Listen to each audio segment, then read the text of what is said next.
నమస్కారం, బే న్యూస్ కి స్వాగతం. నేను మీ మహంతి. ముందుగా నాటి ముఖ్యాంశాలు. మరోసారి మానవత్వాన్ని చాటుకున్న సీఎం జగన్. ప్రజా సమస్యలను అడిగి తెలుసుకుని వారికి ప్రభుత్వం తరపున అన్ని విధాలా అండగా ఉంటామని హామీ. ఇచ్చిన హామీలకు గంటలోనే పరిష్కారం చూపిన సీఎం. తాము అధికారంలోకి వస్తే ఏడాదికి 4 లక్షల ఉద్యోగాలు కల్పిస్తామన్న టీడీపీ అధినేత చంద్రబాబు. 5 ఏళ్ల కాల వ్యవధిలో 20 లక్షల ఉద్యోగాలు కల్పించటమే తమ లక్ష్యమని స్పష్టం చేసిన బాబు. నిరుద్యోగులకు 3,000 రూపాయల చొప్పున నిరుద్యోగ భృతి ఇస్తామని చంద్రబాబు ప్రకటన. రానున్న రోజుల్లో ఏపీలో అధికారంలోకి రావటం ఖాయమన్న కేంద్ర మంత్రి మన్సుఖ్ లక్ష్మణ్ భాయ్ మాండవీయ. ఏపీలో జెండా ఎగరవేద్దామని బీజేపీ శ్రేణులకు పిలుపు. దానికి తగినంతగా శ్రమ అవసరమన్న మాండవీయ. గత ప్రభుత్వం క్రీడలకు, క్రీడాకారులకు తీరని ద్రోహం చేసిందన్న మాజీ మంత్రి వెల్లంపల్లి శ్రీనివాస్. తమ ప్రభుత్వంలో 13 కోట్ల రూపాయలతో ఇండోర్, అవుట్డోర్ స్టేడియం నిర్మాణాలకు పనులు ప్రారంభించడం జరిగిందని వెల్లడి. చంద్రబాబు నాయుడు 6 రూపాయలు కూడా కేటాయించని దాఖలాలు లేవని ఎద్దేవా. ఆంధ్రప్రదేశ్ ముఖ్యమంత్రి వైఎస్ జగన్మోహన్ రెడ్డి మరోసారి మానవత్వాన్ని చాటుకున్నారు. ప్రజా సమస్యలను అడిగి తెలుసుకుని వారికి ప్రభుత్వం తరపున అన్ని విధాలా అండగా ఉంటామని సీఎం జగన్ హామీ ఇచ్చారు. భీమవరం పర్యటనలో ఉన్న సీఎం జగన్ ఇచ్చిన హామీలకు గంటలోనే పరిష్కారం చూపారు. రాష్ట్ర ముఖ్యమంత్రి వైఎస్ జగన్మోహన్ రెడ్డి భీమవరం పరిరక్షణ సందర్భంగా పలువురులతో సమస్యలను వినడంతో పాటు తక్షణం వారిని ఆదుకోవాలని జిల్లా కలెక్టర్ ప్రశాంత్ని ఆదేశించారు. స్థానిక ఆర్డీఓ కార్యాలయంలో సదరు 9 మంది అర్జీదారులకు 1,00,000 రూపాయల చొప్పున చెక్కులను జాయింట్ కలెక్టర్ ఎస్ రామసుందర్ రెడ్డితో కలిసి కలెక్టర్ అందజేశారు. ఈ సందర్భంగా స్థానిక ఆర్డీఓ కార్యాలయంలో జిల్లా కలెక్టర్ పి ప్రశాంతి వివరాలు తెలియజేస్తూ ప్రజా సమస్యలను అడిగి తెలుసుకుని వారికి ప్రభుత్వం తరపున అన్ని విధాలా అండగా ఉంటామని హామీ ఇవ్వడం జరిగిందన్నారు. ఆ మేరకు సీఎంను కలిసిన 9 మందికి ఒక్కొక్కరికి 1,00,000 చొప్పున 9 లక్షలను అందజేయడం జరిగిందని తెలిపారు.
అధికారంలోకి వస్తే ఏడాదికి 4 లక్షల ఉద్యోగాలు కల్పిస్తామని, ఉపాధి కోసం యువత ఎక్కడకు వెళ్లనవసరం లేదని టీడీపీ అధినేత చంద్రబాబు పేర్కొన్నారు. 5 ఏళ్ల కాల వ్యవధిలో 20 లక్షల ఉద్యోగాలు కల్పించడమే తమ లక్ష్యమని స్పష్టం చేశారు. నిరుద్యోగులకు 3,000 రూపాయల చొప్పున నిరుద్యోగ భృతి ఇస్తామని చంద్రబాబు ప్రకటించారు. టీడీపీ అధినేత చంద్రబాబు కుప్పం నియోజకవర్గంలో 2వ రోజు కూడా పర్యటించారు. ఈ సందర్భంగా ఆయన శాంతిపురం, రామకుప్పం మండలాల్లో రోడ్ షోలలో పాల్గొన్నారు. ఈ సందర్భంగా చంద్రబాబు మాట్లాడుతూ తాము అధికారంలోకి వస్తే ఏడాదికి 4 లక్షల ఉద్యోగాలు కల్పిస్తామని, ఉపాధి కోసం యువత ఎక్కడికి వెళ్లనవసరం లేదని పేర్కొన్నారు. 5 ఏళ్ల కాల వ్యవధిలో 20 లక్షల ఉద్యోగాలు కల్పించటమే తమ లక్ష్యమని స్పష్టం చేశారు. నిరుద్యోగులకు 3,000 చొప్పున నిరుద్యోగ భృతి ఇస్తామని చంద్రబాబు ప్రకటించారు. జాబు రావాలంటే బాబు రావాల్సిందేనని వ్యాఖ్యానించారు. మరి బాబు రావాలంటే మీరేం చేయాలి? టీడీపీ విజయం కోసం 100 రోజులు పనిచేయండని యువతకు పిలుపునిచ్చారు. గ్రామ గ్రామాన తిరగండి, ఫ్యానును చితక్కొట్టండి. ఆ తర్వాత మీ భవిష్యత్తును ఏ విధంగా తీర్చిదిద్దాలో ఆ బాధ్యత తాను తీసుకుంటా అని చంద్రబాబు పేర్కొన్నారు.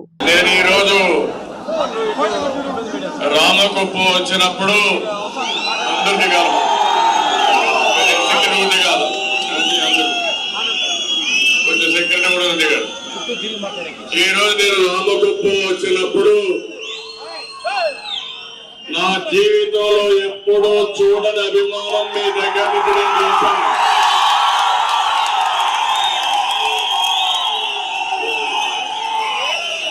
నేను 40 సంవత్సరాలుగా రామగుప్పానికి వస్తూనే ఉన్నాను కానీ మీ ఎమ్మెల్యేగా 35 సంవత్సరాలు వచ్చాను, ముఖ్యమంత్రిగా వచ్చాను. కానీ ఈ రోజు చూసిన అభిమానం మాత్రం నా జీవితంలో ఎప్పుడూ నేను చూడలేదు. ఒకరిని కాదు, ప్రతి ఒక్కరి గుండెల్లో ఈ రోజు తెలుగుదేశం పార్టీ ఉందంటే అది నా అదృష్టంగా నేను భావిస్తున్నాను.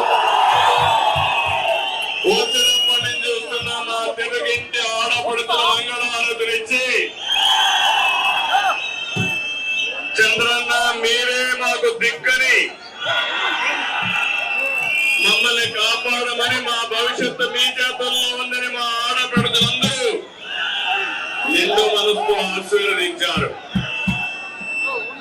అదే మరిగా ఈ రోజు యువతను చూస్తున్నా నేను. ఎప్పుడూ నేను ఊహించిన మా తమ్ముళ్ళు ఇంత హుషారుగా ఉంటానని.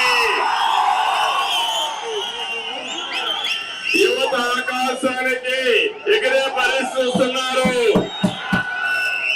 యువతే కాదు, 10-11 సంవత్సరాలు ఉండే పిల్లలు, టీనేజర్స్. రానున్న రోజుల్లో ఏపీలో అధికారంలోకి రావటం ఖాయమని కేంద్ర మంత్రి మన్సుఖ్ లక్ష్మణ్ భాయ్ మాండవీయ ధీమా వ్యక్తం చేశారు. ఏపీలో జెండా ఎగరవేద్దాం, అందుకు తగినంత శ్రమిద్దాం అంటూ ఆయన పిలుపునిచ్చారు. బీజేపీ రాష్ట్ర కార్యాలయంలో ఎన్టీఆర్ జిల్లా శక్తి కేంద్రాల ఇన్ఛార్జీల సమావేశంలో కేంద్ర మంత్రి మన్సుఖ్ లక్ష్మణ్ భాయ్ మాండవీయ మాట్లాడుతూ, నరేంద్ర మోడీ గ్యారంటీ మన బలమని, కార్యకర్తల శ్రమతో మన గెలుపు ఖాయమని పేర్కొన్నారు. ఆ నమ్మకంతోనే ముందుకెళదామని తెలిపారు. తాను ఇక్కడ కార్యకర్తగా వచ్చినట్లు చెబుతూ కరోనా వ్యాక్సిన్ తయారీ, ఆ సందర్భంగా ప్రధాని నరేంద్ర మోడీ కృషి వివరించారు. ప్రపంచవ్యాప్తంగా కోవిడ్ హడలెత్తిస్తే భారతదేశ జనాభాకు ప్రధాని ఇచ్చిన భరోసాతో కరోనాను ఎదుర్కొన్నామని చెప్పారు. జీరో అకౌంట్ ఖాతాల దగ్గర నుండి కిసాన్ సమ్మాన్ నిధి వంటి అంశాలను కేంద్ర మంత్రి ప్రస్తావించారు. సిద్ధాంతపరమైన భావజాలంతో భారతీయ జనతా పార్టీ పనిచేస్తుందని, దీన్ దయాళ్ ఉపాధ్యాయ్ ప్రతిపాదించిన అంత్యోదయ ఆధారంగా పార్టీ పనిచేస్తుందని చెప్పారు. అనంతరం బీజేపీ రాష్ట్ర అధ్యక్షురాలు దగ్గుబాటి పురంధేశ్వరి మాట్లాడుతూ, రాష్ట్రంలో ఎన్నికలకు సిద్ధం కావడానికి సంస్థాగతంగా పటిష్టం చేసే దిశగా అన్ని జిల్లాల్లో పర్యటన చేయడం జరుగుతుందన్నారు. అవినీతి పాలన, విద్వేషపూరిత పాలన నుండి విముక్తి కావాలని ప్రతి ఆంధ్రుడు కోరుకుంటున్నారన్న విషయం ఈ సందర్భంగా వివరించారు. Andhra Pradesh state BJP president Purandeswari गारू मंच पर उपस्थित संगठन के पदाधिकारीगण, उपस्थित कार्यकर्ता बंधु भाइयों बहनों एवं पत्रकार मित्रों, दोस्तों आज मुझे कई सरकारी काम के लिए और विकसित भारत संकल्प यात्रा में भाग लेने के लिए आंध्र प्रदेश आना हुआ। और एक कार्यकर्ता के नाते कोई प्रांत की विजिट करते हैं तो स्वाभाविक तौर पर कार्यालय पर जाने का मन होता है, क्योंकि कार्यालय पर जाते हैं तो कार्यकर्ता मिल जाते हैं। और पॉलिटिकल सेक्टर में रहने वाले लोगों को अपनी 3 भूमिका होती है। जब हम जनता के बीच में होते हैं तो लीडर होते हैं, ऑफिस में बैठते हैं तो एग्जीक्यूटिव होते हैं, लेकिन एक ऐसा स्थान है वहाँ सब कार्यकर्ता होता है, वो స్థానం కార్యాలయం होता है। గత ప్రభుత్వం క్రీడలకు, క్రీడాకారులకు తీరని ద్రోహం చేసిందని, మా హయాంలో గ్రామ స్థాయి నుంచి మట్టిలో మాణిక్యాలను వెలికి తీసే దృక్పథంగా ఆడుతామాంధ్ర కార్యక్రమాలు నిర్వహిస్తున్నట్లు మాజీ మంత్రి వెల్లంపల్లి శ్రీనివాసరావు తెలియజేశారు. విజయవాడ పశ్చిమ నియోజకవర్గంలో 60 కోట్ల రూపాయలతో క్రీడా ప్రాంగణం నిర్వహిస్తామంటూ శంకుస్థాపన చేసిన చంద్రబాబు నాయుడు 6 రూపాయలు కూడా కేటాయించిన దాఖలాలు లేవని గుర్తు చేశారు. తమ హయాంలో లేబర్ కాలనీ మైదానంలో 13 కోట్ల రూపాయలతో ఇండోర్, అవుట్డోర్ స్టేడియం నిర్మాణాలకి పనులు ప్రారంభించడం జరిగిందన్నారు. రాష్ట్ర ప్రభుత్వం ప్రతిష్టాత్మకంగా చేపట్టిన ఆడుదామాంధ్ర కార్యక్రమాలు విజయవంతంగా కొనసాగుతున్నాయి. ఈ క్రమంలో విజయవాడ పశ్చిమ నియోజకవర్గం పరిధిలోని లేబర్ కాలనీ క్రీడా ప్రాంగణ మైదానంలో జరిగిన ఆడుదామాంధ్ర కార్యక్రమంలో విజయవాడ నగరపాలక సంస్థ కమిషనర్ స్వప్నిల్ దినకర్ తో పాటు మాజీ మంత్రి వెల్లంపల్లి శ్రీనివాసరావు పాల్గొని క్రికెట్ ఆడి క్రీడాకారులను ప్రోత్సహించారు. అనంతరం మీడియాతో మాట్లాడిన వెల్లంపల్లి శ్రీనివాసరావు, గత ప్రభుత్వం క్రీడలను విస్మరించి తప్పు చేసిందన్నారు. జగనన్న తన హయాంలో క్రీడాకారులను ప్రోత్సహిస్తూ ఆడుదామాంధ్ర పేరిట పెద్ద ఎత్తున కార్యక్రమాలు చేపట్టడం శుభ పరిణామమన్నారు. ఇదే క్రమంలో లేబర్ కాలనీ మైదానంలో 13 కోట్ల రూపాయల నిధులతో పనులు చేపట్టి ఇప్పటికీ ఇండోర్ స్టేడియం నిర్మాణం పనులు శరవేగంతో కొనసాగుతున్నాయని తెలియజేశారు. అన్ని రకాల సౌకర్యాలతో పశ్చిమ నియోజకవర్గ ప్రజలకు అన్ని రకాల సౌకర్యాలతో స్టేడియంను త్వరలో అందుబాటులోకి తీసుకొస్తామంటూ స్పష్టం చేశారు. విజయవాడ పశ్చిమ నియోజకవర్గాన్ని నెంబర్ 1 గా తీర్చిదిద్దడమే తమ లక్ష్యమని ఈ సందర్భంగా గుర్తు చేశారు.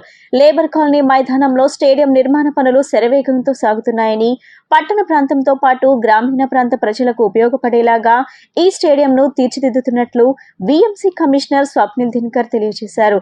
స్టేడియంలో కమర్షియల్ ఆఫీసులు, షాపుల నుంచి వచ్చే అద్దెలతో స్టేడియం నిర్వహణకు చర్యలు తీసుకుంటున్నట్టు తెలియజేశారు.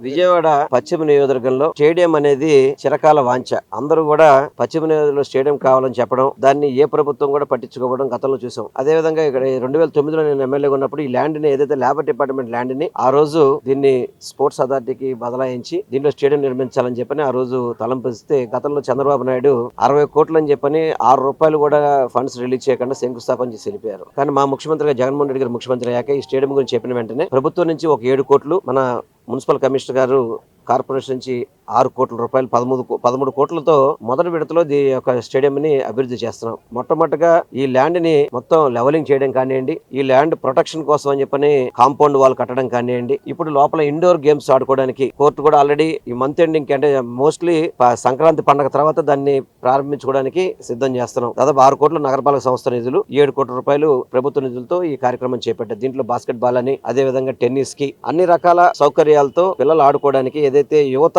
అందరూ కూడా ఆడుకోవడానికి ఈ స్టేడియం ని అద్భుతంగా రూపొందించాలనేది గౌరవ ముఖ్యమంత్రి గారి ఉద్దేశం. విద్యాధర్పురం మినీ స్టేడియం పరిశీలించడానికి ex minister endowments minister Vellampalli గారు, అలాగే మన మున్సిపల్ కార్పొరేషన్ స్టాఫ్ అందరూ ఇక్కడ రావడం జరిగింది. దీంతో పాటు ఇక్కడ ఆడదాం ఆంధ్రాలో గేమ్స్ కూడా ఇక్కడ జరుగుతున్నాయి.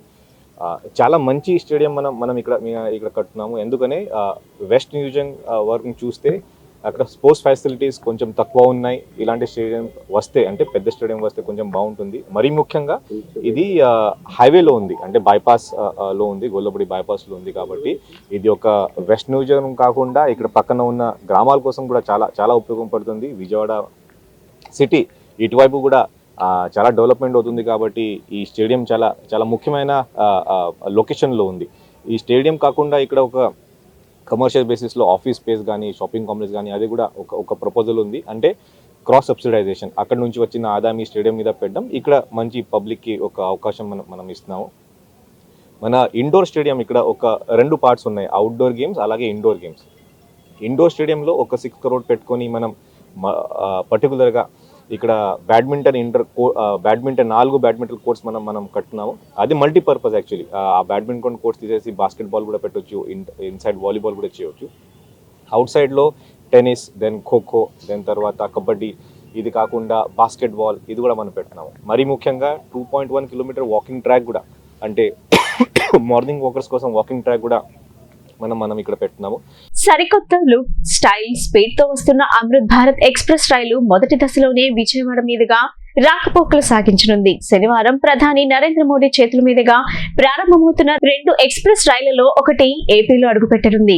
విజయవాడ డివిజన్ పరిధిలో మాల్దా టౌన్, బెంగళూరు మధ్య ఈ రైలు ప్రయాణిస్తుంది. రద్దీగా ఉండే నగరాలకు శరవేగంగా ప్రయాణించేందుకు వీలుగా ఈ అమృత్ భారత్ రైళ్లకు కేంద్ర ప్రభుత్వం శ్రీకారం చుట్టింది. ఈ నూతన రైలు విజయవాడ డివిజన్ లో 10 రైల్వే స్టేషన్లో తుని, సామర్లకోట, రాజమండ్రి, ఏలూరు, విజయవాడ, చీరాల, ఒంగోలు, నెల్లూరు, గూడూరు, రేణిగుంట స్టేషన్లో ఆగుతుంది. ఈ ఎక్స్ప్రెస్ లో సౌకర్యవంతమైన, ఆకర్షణీయమైన డిజైన్ తో కూడిన సీట్లు, లగేజ్ ర్యాక్స్, మొబైల్ హోల్డర్స్ తో కూడిన ఛార్జింగ్ పాయింట్లు, ఎల్ఈడి లైట్లు, సీసీటీవీలు, పబ్లిక్ ఇన్ఫర్మేషన్ సిస్టమ్ వంటి సౌకర్యాలు ఉంటాయి.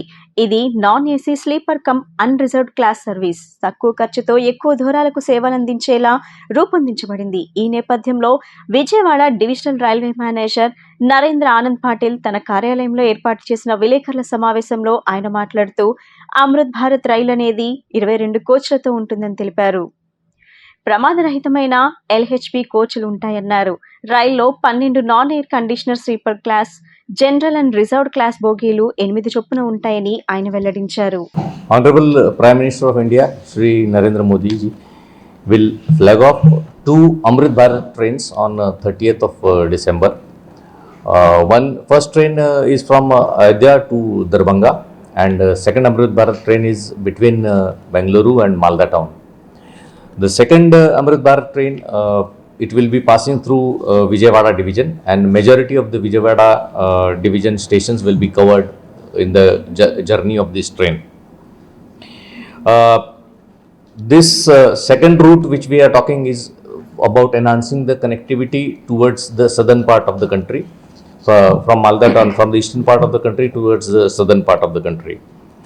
The new trains which we are calling as Amrit Bharat Express, these new trains are for the first time being introduced into the Indian Railways.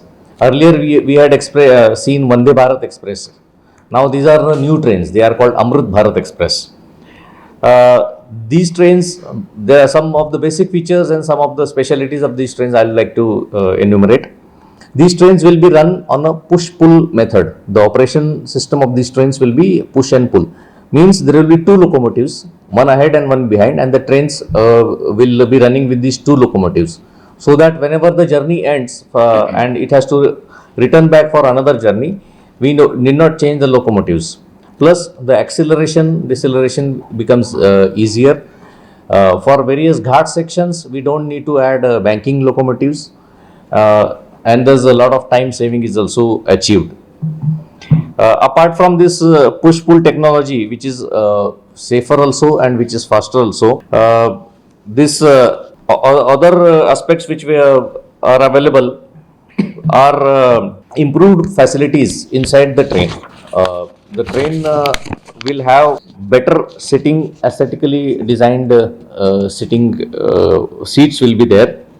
Then better luggage rack is also very different, and snack table will be available, mobile charging points will be there, suitable mobile holders are also available, LED lights are there, CCTV, public information system. These are some of the added facilities available in this train. RTC బస్సును ఢీకొని మల్లారపు వెంకయ్యమ్మ దుర్మరణం పాలైంది. గుంటూరు జిల్లా చిలకలూరుపేటకు చెందిన మల్లారపు వెంకట్రావు, అతని భార్య వెంకయ్యమ్మ మామిడి తోటలో కాపలా నిమిత్తం జీ కొండూరు మండలం చిన్ననందిగామ వచ్చారు. శనివారం ఉదయం కూరగాయలు కొనుగోలు నిమిత్తం తమ ద్విచక్ర వాహనంపై మైలవరం వచ్చారు. తిరిగి చిన్న నందిగామ వెళ్తుండగా ఉదయం స్థానిక పశువుల ఆసుపత్రి సమీపంలో ఆర్టీసీ బస్ ఢీకొంది. ఈ దుర్ఘటనలో వెంకట్రావు భార్య వెంకయ్యమ్మ అక్కడికక్కడే దుర్మరణం పాలైంది. బస్ వెనుక టైర్ కింద పడి తల నుజ్జునుచ్చైంది. ఈ మేరకు పోలీసులు కేసు నమోదు చేసుకుని దర్యాప్తు చేస్తున్నారు.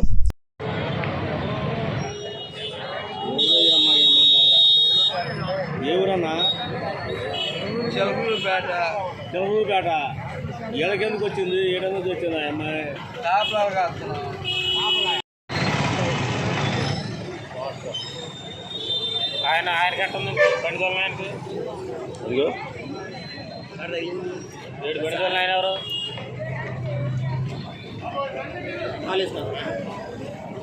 ఇక నెరసట్ట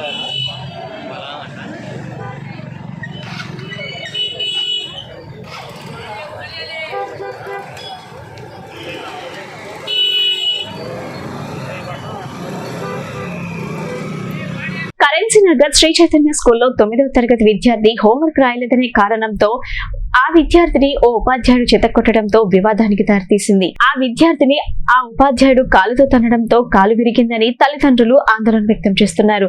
ఈ నేపథ్యంలో ఆ ఉపాధ్యాయుని మీద తగిన చర్యలు తీసుకోవాలని పాఠశాల ఎదుట విద్యార్థి తల్లిదండ్రులు ఆందోళన చేస్తున్నారు.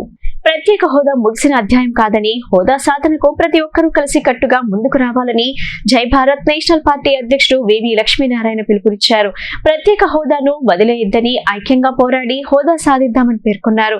ప్రస్తుత రాజకీయ పార్టీలు చిత్తశుద్ధితో పనిచేయడం లేదని విమర్శించారు.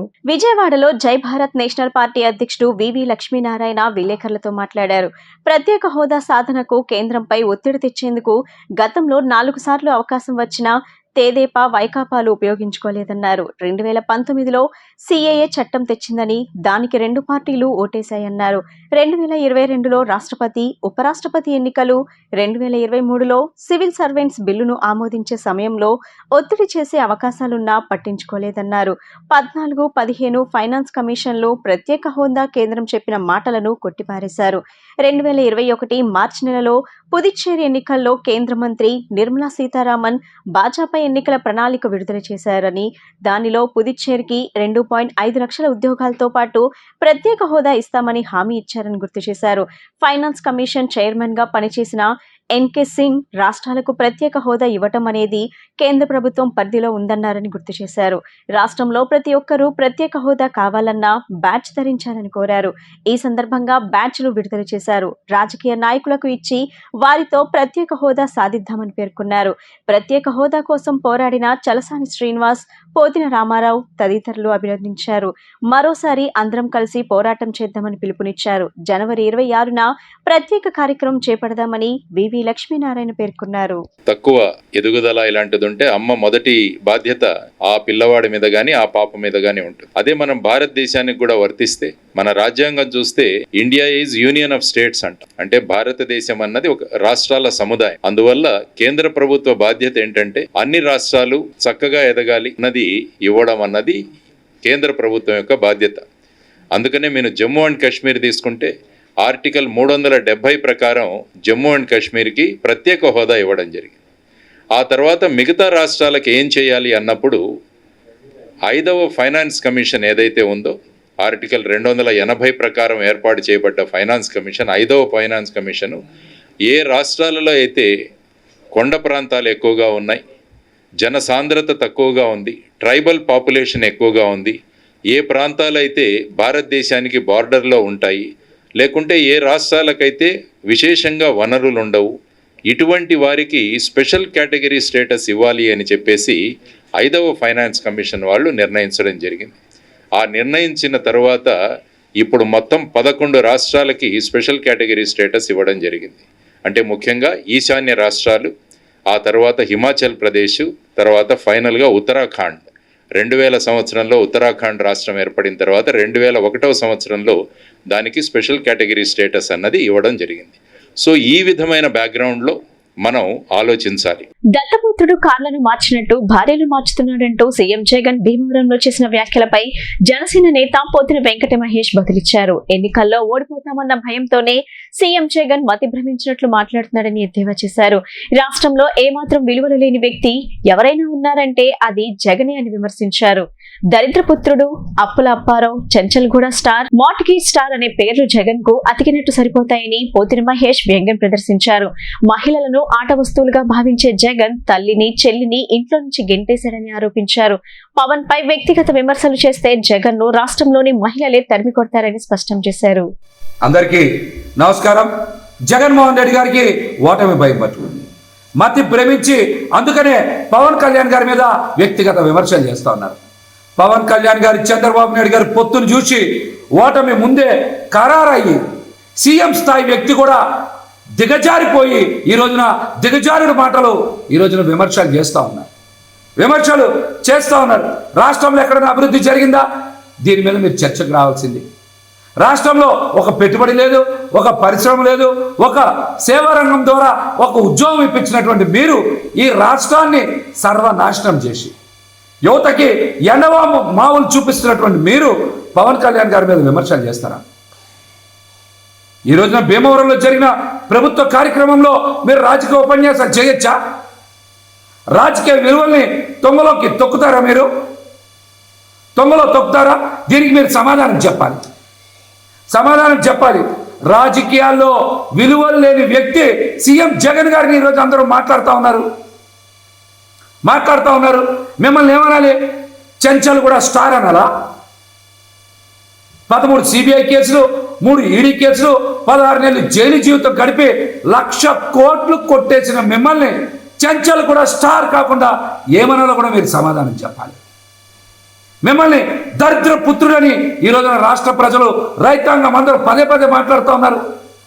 మీరు అధికారంలోకి వచ్చిన దగ్గర నుంచి రైతులకి చేతికొచ్చిన పంట నోటి వరకు రావట్లా. అకాల వర్షాలు, తుఫాన్లు వచ్చి పంటలు సర్వనాశనం అయిపోతూ ఉన్నాయి. అందుకనే మిమ్మల్ని ఈ రోజున రాష్ట్రంలో రైతాంగం కానీ ప్రజలు కానీ మిమ్మల్ని దరిద్ర పుత్రుడు అని మాట్లాడుతూ ఉన్నారు. ఈ రాష్ట్రంలో ఆస్తులన్నీ కూడా తాకట్టు పెట్టి నిత్యం అప్పులు చేస్తూ ఏదో బటన్లు నొక్కుతున్నని బిల్డప్లు ఇస్తున్నటువంటి మెమ్మురు 10 లక్షల కోట్ల రూపాయల అప్పులు తెచ్చినటువంటి మిమ్మల్ని మార్టిగేజ్ స్టార్, అప్పుల అప్పారావు, సీఎం జగన్ అని ప్రజలందరూ కూడా హేళన చేస్తున్నటువంటి మాట నీ చెవుల వరకు రాలేదా? వైఎస్ఆర్ కాంగ్రెస్ ప్రభుత్వం అధికారంలోకి వచ్చిన తర్వాత ఓట్ల రాజకీయాలు పక్కన పెట్టి ప్రజా సమస్యల పరిష్కారానికే ముఖ్యమంత్రి జగన్మోహన్ రెడ్డి పెద్దపీట వేస్తున్నారని ఆ పార్టీ తూర్పు నియోజకవర్గ ఇన్ఛార్జ్ దేవినేని అవినాష్ పేర్కొన్నారు. గత టీడీపీ ప్రభుత్వంలో నాయకులు నిధులు ఇవ్వకుండా అభివృద్ధిని నిర్లక్ష్యం చేశారని విమర్శించారు. నియోజకవర్గంలోని 6వ డివిజన్లో స్థానిక డివిజన్ కార్పొరేటర్ వియ్యపు అమర్నాథ్ ఆధ్వర్యంలో అవినాష్ ఇంటింటికి వెళ్లి వైసీపీ ప్రభుత్వం చేస్తున్న అభివృద్ధి సంక్షేమ పథకాలు వారికి వివరించారు. అవినీతి రహిత పాలన అందించడమే కాకుండా మీకందరికీ తోడు నీడగా నిలుస్తున్నాం మన గౌరవ ముఖ్యమంత్రి వైఎస్ జగన్మోహన్ రెడ్డికి మీరంతా బాసటగా నిలవాలని అన్నారు. ఆయనకు మీ అందరి దీవెనలు, ఆశీర్వాదాలు అందజేయాలని, మళ్లీ ముఖ్యమంత్రిగా జగన్మోహన్ రెడ్డిని చేయాలని కోరారు. ప్రజలకు ఏ సమస్య వచ్చినా అర్హత ఉండి ఏ సంక్షేమ పథకం అందకపోయినా తన దృష్టికి తీసుకువస్తే తక్షణమే పరిష్కారం అయ్యేలా చూస్తానని హామీ ఇచ్చారు. మరలా ఇప్పుడు వైఎస్ఆర్సీపీ ప్రభుత్వంలో కోట్ల రూపాయల నిధులు మంజూరు చేపించి నూతన మెట్లు, డ్రైనేజ్ వ్యవస్థ నిర్మాణాలు, మంచినీటి సమస్య పరిష్కారానికి వాటర్ ట్యాంక్ నిర్మాణం చేపట్టినట్టు తెలిపారు. సంక్షేమ పథకాలను ఇళ్ల వద్దకే చేరుస్తున్న ఘనత జగన్దే అని అన్నారు. వార్తలు ముగించే ముందు ముఖ్యాంశాలు మరోసారి మానవత్వాన్ని చాటుకున్న సీఎం జగన్. ప్రజా సమస్యలను అడిగి తెలుసుకుని వారికి ప్రభుత్వం తరపున అన్ని విధాలా అండగా ఉంటామని హామీ. ఇచ్చిన హామీలకు గంటలోనే పరిష్కారం చూపిన సీఎం.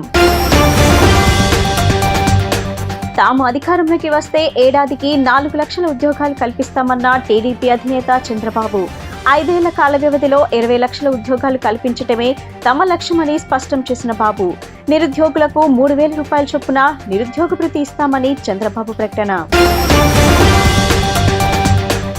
రానున్న రోజుల్లో ఏపీలో అధికారంలోకి రావటం ఖాయమన్న కేంద్ర మంత్రి మన్సుఖ్ లక్ష్మణ్ భాయ్ మాండవీయ. ఏపీలో జెండా ఎగరవేద్దామని బీజేపీ శ్రేణులకు పిలుపు. దానికి తగినంతగా శ్రమ అవసరమన్న మాండవీయ. గత ప్రభుత్వం క్రీడలకు, క్రీడాకారులకు తీరని ద్రోహం చేసిందన్న మాజీ మంత్రి వెల్లంపల్లి శ్రీనివాస్. తమ ప్రభుత్వంలో 13 కోట్ల రూపాయలతో ఇండోర్, అవుట్డోర్ స్టేడియం నిర్మాణాలకు పనులు ప్రారంభించడం జరిగిందని వెల్లడి. చంద్రబాబు నాయుడు 6 రూపాయలు కూడా కేటాయించని దాఖలాలు లేవని ఎద్దేవా. ఈ బులెటిన్ ఇంతటితో సమాప్తం. తిరిగి మరో బులెటిన్ కలుద్దాం. నమస్కారం.